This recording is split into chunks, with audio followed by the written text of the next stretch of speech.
I was 27 years old, I left a very demanding job in management consulting for a job that was even more demanding, teaching. I went to teach 7th graders math in the New York City public schools. And like any teacher, I made quizzes and tests, I gave out homework assignments. When the work came back, I calculated grades. What struck me was that IQ was not the only difference between my best and my worst students. Some of my strongest performers did not have stratospheric IQ scores. Some of my smartest kids weren't doing so well. And that got me thinking. The kinds of things you need to learn in 7th grade math, sure, they're hard. Ratios, decimals, the area of a parallelogram. But these concepts are not impossible. And I was firmly convinced that every one of my students could learn the material if they worked hard and long enough. After several more years of teaching, I came to the conclusion that what we need in education is a much better understanding of students and learning from a motivational perspective, from a psychological perspective. In education, the one thing we know how to measure best is IQ. But what if doing well in school and in life depends on much more than your ability to learn quickly and easily? So I left the classroom and I went to graduate school to become a psychologist. I started studying kids and adults in all kinds of super challenging settings. And in every study, my question was, who is successful here and why? My research team and I went to West Point Military Academy. We tried to predict which cadets would stay in military training and which would drop out. We went to the National Spelling Bee and tried to predict which children would advance farthest in competition. We studied rookie teachers working in really tough neighborhoods, asking which teachers are still going to be here in teaching by the end of the school year. And of those, who will be the most effective at improving learning outcomes for their students?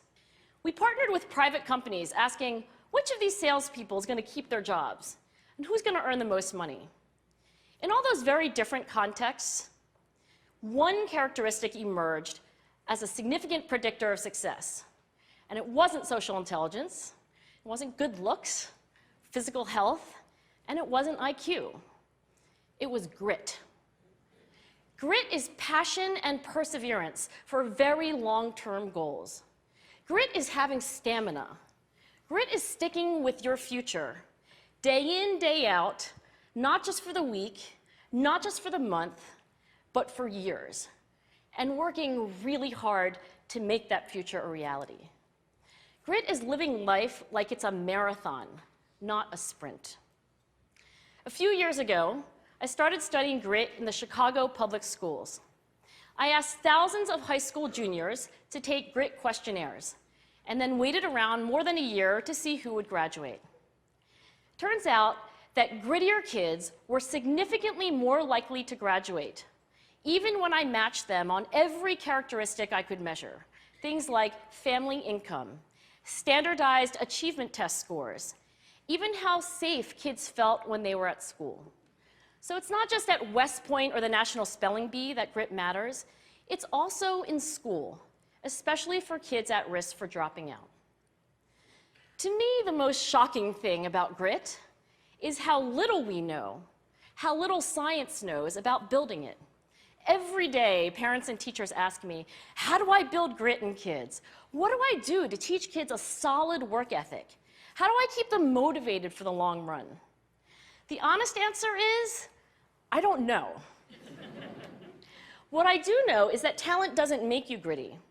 Our data show very clearly that there are many talented individuals who simply do not follow through on their commitments.